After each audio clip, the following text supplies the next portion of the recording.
মা, তোমাকে খুব খুব ভালোবাসি মা। তোমার চরণে শতকোটি প্রণাম। তুমিই আমার সব। মুখ ফুটে কখনো তোমাকে বলতে পারি না ধন্যবাদ। তুমিই একমাত্র নিঃস্বার্থ ভালোবাসার উদাহরণ এই পৃথিবীতে। এই পৃথিবীতে এই স্বার্থপরটাকে জন্ম দেওয়ার জন্য অসংখ্য ধন্যবাদ। কেন নিঃস্বার্থ ভালোবাসার উদাহরণ বললাম মাকে? কেন স্বার্থপর বললাম নিজেকে?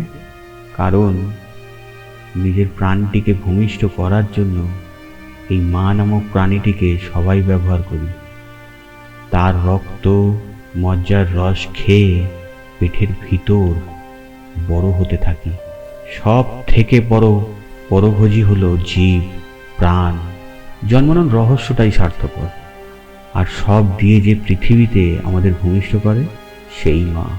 তাই মা হলো একমাত্র নিঃস্বার্থ জীব এই পৃথিবীতে। সব কিছু দিতে রাজি, এক কথায় মরতেও রাজি। একবারের জন্য ভাবে না আমাদের জন্য কিছু করার আগে বা পরে।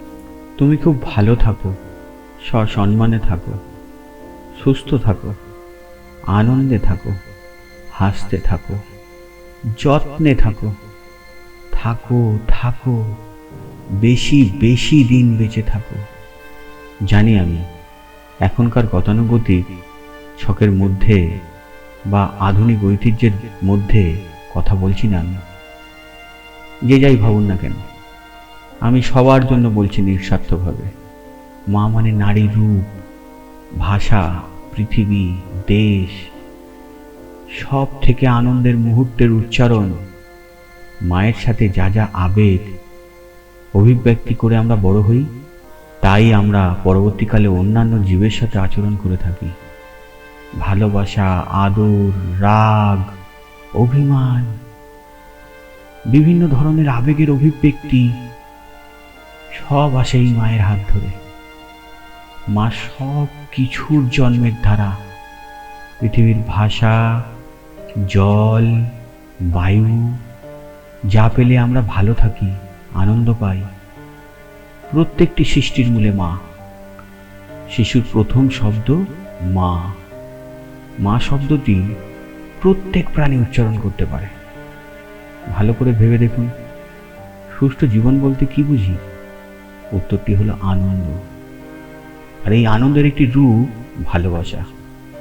আমরা ভালোবাসা বলতে কি বুঝি? কি রকম ভালোবাসা চাই একে অপরের কাছে? কি রকম ভাবে মনের চাহিদা মেটাতে চাই?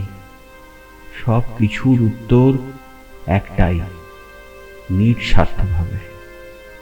এই নিঃস্বার্থ ভাবটি মা। একমাত্র চাহিদা সারা পৃথিবীর। প্রত্যেকটি প্রাণী চায় এই আবেগটি বিভিন্ন রূপে। সব কিছুর অন্তরে থাকে মা। শুরুতে মা, শেষেও মা।